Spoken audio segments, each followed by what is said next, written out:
مجھے ایک message receive ہوا، لیکن مصروفیت کی وجہ سے میں ہر کسی کو رپلائی نہیں دے سکتا۔ اس کا میسج کوئی قریب 20 دن میں نے نہیں دیکھا۔ پھر میسج آیا، فارس سر، مانا آپ بہت بڑے لوگ ہیں، لیکن کسی غریب کا میسج بھی دیکھ لیا کریں۔ خیر، جب اس کا میسج دیکھا میں نے سلام کا جواب دیا۔ فوری مجھے رپلائی آیا، سر فارس ہیں آپ؟ میں نے ہاں میں جواب دیا۔ سر کیا آپ سے بات کر سکتی ہوں؟ میں آفس سے بہت تھکا ہارا گھر آیا تھا۔ میں نے اس کے میسج کا رپلائی نہیں دیا کیونکہ تھکن اتنی تھی کہ کرسی پہ بیٹھے بیٹھے ہی سو گیا۔ چائے کا کپ بھی ٹیبل پر پڑا پڑا سرد ہو گیا۔ خیر، اس نے کافی سارے میسیجز کیے، سر آپ پلیز مجھے رپلائی کر دیں۔ میں کون سا آپ سے کچھ مانگوں گی، بس تھوڑی سی بات کروں گی آپ سے۔ مجھے آپ کو کچھ بتانا ہے۔ صبح جب آنکھ کھلی فجر کی اذان ہو رہی تھی۔ آج تہجد رہ گئی تھی، دیر سے آنکھ کھلی تھی۔ جلدی سے اٹھا، وضو کیا، نماز ادا کی۔ موبائل دیکھا، اس لڑکی کے کافی میسیجز آ چکے تھے۔ میں نے سلام کیا اور کچھ لکھنے میں مصروف ہو گیا۔ وہ بھی شاید نماز کے لیے اٹھی تھی یا رات بھر نہیں سوئی تھی۔ سر، آپ قسم سے کتنے ظالم ہیں، آپ کو کتنے میسیجز کیے ہیں، اب جواب تک نہیں دیتے۔ میں مسکرایا، سوری میڈم، اصل میں بالکل ٹائم نہیں ہوتا بات کرنے کا۔ آپ کو کچھ مدد چاہیے یا کچھ کہنا چاہتی ہیں تو آپ میسیج چھوڑ دیں، میرے لیے فارغ وقت میں پڑھ لوں گا۔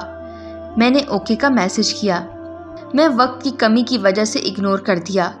کچھ دن گزرے، اس نے وائس میسیج کیا، سر فارس پتہ کیا، میری امی بھی نہیں ہیں، میرے ابو بھی نہیں ہیں، میں بالکل تنہا ہوں، بس اللہ پاک کا سہارا ہے، اس دنیا میں صرف میرے لیے اللہ پاک ہیں۔ فارس سر، میں بہت ٹوٹ چکی ہوں، بہت تھک گئی ہوں زندگی سے، موت کی بھی دعا نہیں کرتی، آپ کو پتہ ہے گناہ ہوتا ہے، میں اللہ پاک سے کوئی شکوہ بھی نہیں کرتی، میں بس اللہ کی رضا سے راضی ہوں۔ آپ کو ایک بات بتاؤں، مجھے نہ طلاق ہوئے 9 سال گزر گئے ہیں، ان 9 سالوں میں نے قرآن پاک حفظ کر لیا ہے، کسی کو نہیں پتا، بس یہ میں اور میرا اللہ جانتا ہے۔ یہ میسیجز جب مجھے ملے، اس کے بعد 10 دن تک اس کا کوئی رپلائی نہیں آیا۔ میں اس کی زندگی کے بارے میں جاننا چاہتا تھا۔ میرے دل میں ایک بے چینی سی ہونے لگی۔ ایک رات میں لکھ رہا تھا، میرے ایک ڈرامے کی ریکارڈنگ چل رہی تھی، بس اس کشمکش میں تھا، اچانک اس کا میسیج آیا، سر فارس، اوئے سر فارس، آپ کیا اتنے بڑے ہیں، آپ کسی سے بات کرنا بھی گوارا نہیں کرتے؟ میں ہلکا سا مسکرایا، ارے نہیں میری بہن، ایسی بات بالکل نہیں ہے۔ وہ چونک گئی، آپ نے مجھے بہن کہا ہے؟ اس کا روتے ہوئے میسیج آیا، فارس سر، آج پہلی بار کسی نامحرم نے مجھے بہن کہا ہے، ورنہ جانتے ہو مجھے جو بھی مرد ملا بس جسم کا سوداگر ملا۔ کیا آپ مرد ہیں؟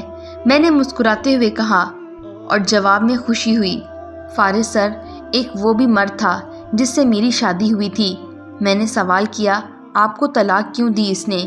وہ لڑکی پیار سے بولی، بس قسمت میں ایسا ہی لکھا تھا۔ میں نے مسکرا کر پوچھا، لیکن پھر بھی کوئی وجہ تو ہوتی ہے نا؟ وہ آہستہ سے بولی، فارس سر، میں آپ کو ایک بات بتاؤں، مجھے اللہ پاک نے بہت ہی خوبصورت بنایا ہے، اتنا خوبصورت کہ آپ کی سوچ ہو سکتی ہے۔ میں نے اللہ کی تعریف کی جس نے ہم سب کو بنایا ہے، اور بے شک وہی جس کے کن کہنے سے ہم وجود میں آتے ہیں اور پھر پل بھر میں قبر میں جا کے سو جاتے ہیں۔ مجھے کہنے لگی، میرا نام سنوبر ہے، میری شادی بہت دھوم دھام سے ہوئی تھی، میں بہت خوش تھی، بہت ماڈرن تھی، میری رنگت ایسی ہے کہ کوئی نظر بھر کر میری طرف دیکھ نہیں سکتا، اللہ پاک نے ایسا بنایا ہے مجھے۔ میرے 2 بھائی ہیں، میری شادی جس سے ہوئی وہ اجنبی تھے۔ میں نے سوچ رکھا تھا کہ شوہر کی ہر بات مانوں گی، دل و جان لٹا دوں گی ان کے قدموں پہ، اپنی ساس کو کبھی آنٹی نہیں کہوں گی بلکہ امی کہہ کر بلایا کروں گی، سسر کو انکل نہیں بابا کہوں گی، کیونکہ میری امی جان نے میری تربیت ایک اسلام کی شہزادی سے کی تھی۔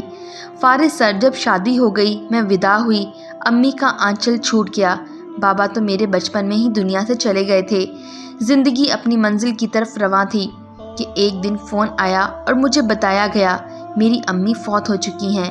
میرا سہارا چھن گیا۔ میکا تو ماں باپ کے ساتھ ہوتا ہے نا فارس سر۔ امی کے جانے کے کچھ ماہ بعد میرا شوہر ایک دن مجھے کہنے لگا، تم چھت پہ نہ جایا کرو کپڑے سکھانے، امی سے کہا کرو وہ کپڑے سکھانے کے لیے دھوپ میں ڈال دیں گی۔ خیر، میں نے ہاں میں سر جھکایا، جیسے آپ کی مرضی۔ میرے شوہر کا چھوٹا بھائی شرابی تھا اور میرا شوہر بہت شکی۔ وہ مجھے کہتا تھا، تمہارا کوئی بوائے فرینڈ تھا پہلے یا کسی سے پیار کیا؟ میں اس سے کہتی میں الحمدللہ پاک دامن مسلمان لڑکی ہوں، لیکن وہ مجھے باتوں باتوں میں ایک طنز سی کیا کرتا تھا۔ فارس سر پھر ایک دن وہ کہنے لگا میں جاب کے لیے اسلام آباد جا رہا ہوں، وہیں رہوں گا، اپنا خیال رکھنا۔ وہ اسلام آباد چلے گئے۔ کچھ دن گزرے تھے کہ میرے ساس سسر بھی کہیں گئے ہوئے تھے، گھر میں اکیلی تھی میں۔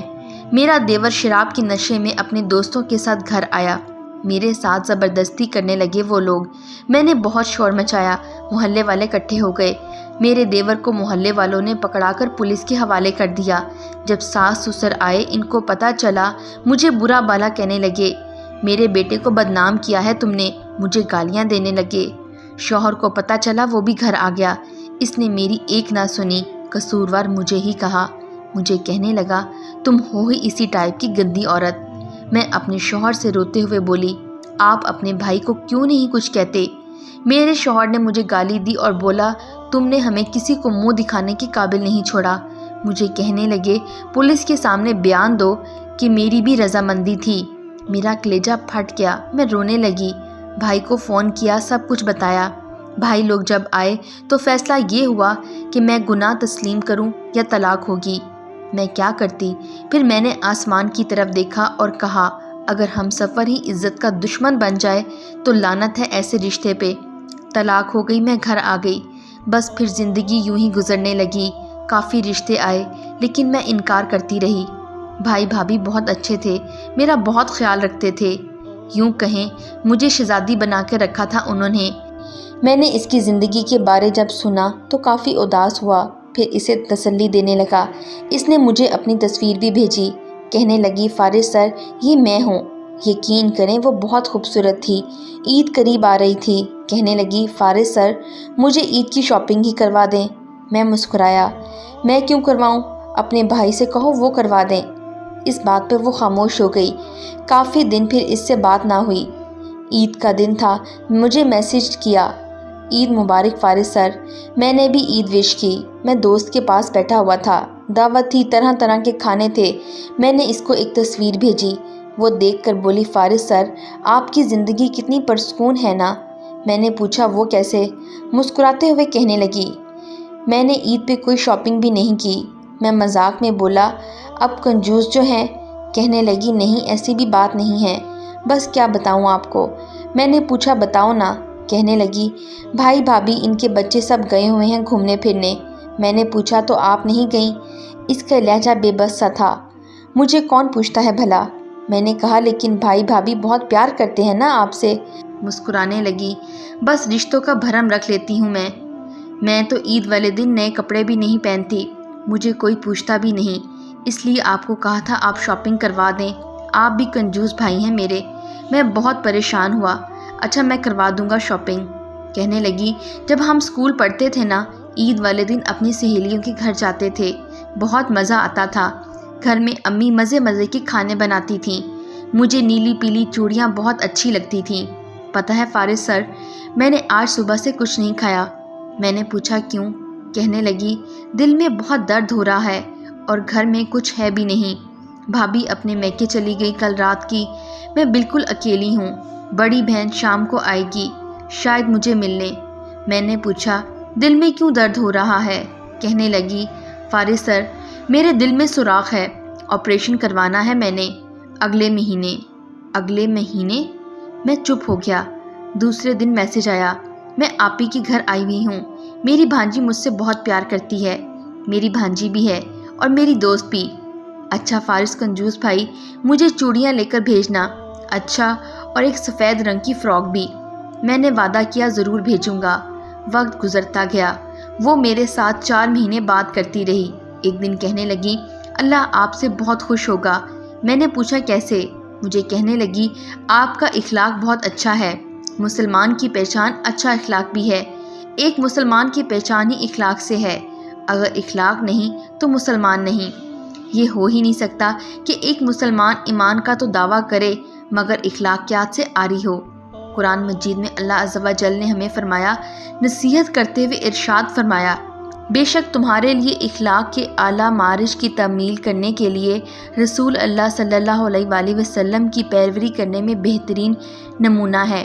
ایمان و عبادت کی درستگی کی عملی نشانی صحت اخلاق ہے، بلکہ عبادات و تعلیمات اسلامی کا لباب اخلاق کو سنوارنا اور نکھارنا ہے، جس کی تائید نبی کریم صلی اللہ علیہ وآلہ وسلم کی ارشاد گرامی سے ہوتی ہے۔ مسلمانوں میں کامل ترین ایمان اس شخص کا ہے جس کا اخلاق سب سے بہترین ہو۔ تم میں بہتر وہ ہے جو تم میں اخلاق کے اعتبار سے بہتر ہے۔ اخلاق کیا ہے؟ نبی کریم صلی اللہ علیہ وآلہ وسلم نے اخلاق کی تربیت دیتے ہوئے فرمایا، اخلاق یہ ہے کہ کوئی تمہیں گالی دے تو تم جواب میں اس کو دعا دو، یعنی گالی کا جواب گالی سے نہ دو بلکہ دعا اور اچھے الفاظ سے دو۔ جو تمہیں برا کہے تم اس کو اچھا کہو، جو تمہاری بدخوئی کرے تم اس کی تعریف اور اچھائی بیان کرو، جو تم پر زیادتی کرے تم اسے معاف کر دو۔ وہ مسکرانے لگی، فارس سر بس یوں ہی رہنا ہمیشہ۔ وہ میری تعریف کرنے لگی، میں اللہ پاک کا شکر ادا کرنے لگا۔ میں نے پوچھا اب اپنے بھائی بھابھی کے ساتھ چلی جاتی؟ میں مسکرائی، وہ تو مجھے منہ لگانا گوارا نہیں کرتے صاحب، مجھ سے تو بھائی بات بھی نہیں کرتے۔ خیر چھوڑیں ان باتوں کو، مجھے چوڑیاں اور فراک کب بھیجیں گے؟ میں نے ایڈریس لیا اور کہا جلدی اللہ نے چاہا تو۔ اس نے اپنی بہن کے گھر کا ایڈریس دیا تھا۔ 2 مہینے گزرے، ایک دن اس کا میسج آیا، فارس سر جی بھول ہی گئے ہو آپ مجھے تو 2 مہینے آپ نے مجھ سے بات نہیں کی۔ میں نے معذرت کی، بتایا میں ملک سے باہر تھا، آج ہی واپس آیا ہوں۔ کہنے لگی فارس سر بہت جھوٹے ہیں آپ۔ میں نے سوال پوچھا کیوں؟ کہنے لگی میری چوڑیاں اور فراق نہیں بھیجی آپ نے۔ میں نے اس کو تصویر بھیجی، یہ دیکھو دبئی سے لایا ہوں فراق اور چوڑیاں، کل بھیج دوں گا آپ کو۔ وہ مسکرائی، فارس بھائی کیا میں آپ کو ایک بار لائیو دیکھ سکتی ہوں؟ میں نے کہا میرے پاس ٹائم نہیں ہے۔ کہنے لگی ایک بات مجھے ویڈیو کال کر لیں۔ ضد کرنے لگی۔ میں نے کال کی، وہ ہسپتال میں تھی، مسکرا رہی تھی۔ فارس سر آپ تو بہت پیارے ہیں۔ میں نے پوچھا کیا ہوا، ہسپتال میں کیوں ہوں؟ کہنے لگی آج میرے دل کا آپریشن ہے، دعا کرنا میرے لیے۔ میں نے تسلی دی، اللہ نے چاہا تو ٹھیک ہو جاؤ گی۔ فارس سر آپ سے بات کر کے میرے دل کو بہت سکون ملتا ہے، خدا جانے اب کبھی بات ہو یا نہ ہو، شاید آخری بار آپ سے بات کر رہی ہوں۔ ویسے بہت تنگ کیا نا آپ کو، آپ جب لکھ رہے ہوتے تھے آپ کو میسج کر دیتی تھی، سوری۔ اچھا آپ اپنی بہن کو معاف کرنا۔ اچھا اتنے میں نرس آئی، اسے آپریشن تھیٹر لے جا رہے تھے۔ کہنے لگی دل کر رہا ہے آپ سے بات کرتی رہوں، لیکن مجھے جلدی ٹھیک ہونا ہے، میں وہ فراک اور چوڑیاں پہن کر آپ کو تصویر بھیجوں گی، بس میں جلدی سے ٹھیک ہو جاؤں۔ کال بند ہو گئی، دن گزرنے لگے، اس کا واٹس ایپ بند ہی تھا۔ میں بھی مصروف ہو گیا، میں کسی پروجیکٹ کی وجہ سے پاکستان سے باہر چلا گیا۔ 4 مہینے گزر گئے، واپس آیا، شام کا وقت تھا، ڈنر کر رہا تھا، اچانک خیال آیا ایک لڑکی تھی جسے میں نے چوڑیاں اور فراک بھیجی تھی، اس کا کوئی میسج نہیں آیا۔ اپنے کمرے میں گیا، اس کا نمبر نکالا، کال ملائی، بیل ہونے لگی، لیکن کسی نے کال اٹینڈ نہیں کی۔ میں نے پھر کال ملائی، ایک لڑکی کی آواز سنائی دی، ہیلو۔ میں نے سلام کیا، جی آپ صنوبر ہیں؟ اس لڑکی نے مجھے سوال کر دیا، آپ فارس ہیں؟ میں نے ہاں میں جواب دیا۔ اس لڑکی کی آواز کانپنے لگی، اپنی ماں کو آواز دینے لگی، ماما جنہوں نے خالہ کے لیے چوڑیاں بھیجی تھی نا، ان کا فون آیا ہے۔ وہ لڑکی روتے ہوئے بولی، فارس سر میں خالہ صنوبر کی بھانجی بات کر رہی ہوں، خالہ کو فوت ہوئے 4 ماہ گزر گئے ہیں۔ میرا سر چکرانے لگا، میں نے آہستہ سے پوچھا کیسے؟ انہوں نے بتایا آپریشن کے دوران ہی ان کی ڈیتھ ہو گئی تھی، آپ کی بھیجی ہوئی فراک اور چوڑیاں ہم کو مل گئی تھیں، لیکن اب خالہ اس دنیا میں نہیں ہے۔ میری آنکھ سے ایک آنسو ٹپکا، میں چپ ہو گیا۔ وہ لڑکی کہنے لگی، فارس بس آپ کے فون کا ہم کو انتظار تھا، آپ نے فون کیا، اب آپ کو بتا دیا، اب یہ نمبر ہم بند کر رہے ہیں۔ کال بند ہوئی، اس کے میسیجز پڑھنے لگا، وہ کتنی اچھی تھی نا، نہ جانے کتنے درد لیے وہ خاموشی سے دنیا چھوڑ گئی۔ میں نے ہاتھ اٹھائے، اس کے لیے دعا مانگی، پلیز ایک دوسرے کے ہمدرد بن جائیں، کسی کو خوشیوں کے چند لمحات دے دیں، کیا پتہ کوئی تھک گیا ہو زندگی کا بوجھ اٹھائے، کسی کا سہارا بنے، مسکراہٹ بانٹیں، نہ کہ جانور درندہ بن کر کسی کو دکھ دیں۔ زندگی بس کچھ پل کا سفر ہے، خود کو انسان بنائیں، اپنے اخلاق ایسے بنائیں کہ لوگوں کے دلوں میں زندہ رہیں آپ۔ آپ سے بات کر کے لوگوں سکون محسوس کریں۔ کچھ لوگ ایک ہوا کی طرح زندگی میں آتے ہیں اور خواب کی طرح ادھورے رہ جاتے ہیں۔ اور ہاں، کچھ لوگ کہتے ہیں میں نیگیٹو لکھتا ہوں۔ دیکھیں، میں سچ لکھتا ہوں اور آئینہ دکھاتا ہوں۔ کسی کو اگر میرے سچ سے اعتراض ہے تو کرتے رہیں، میں سچ لکھنے سے منہ تو نہیں موڑ سکتا نا۔ اور میں جانتا ہوں میرے لیے معاشرے میں تنقید کرنا اصلاح کرنا نہیں ہے۔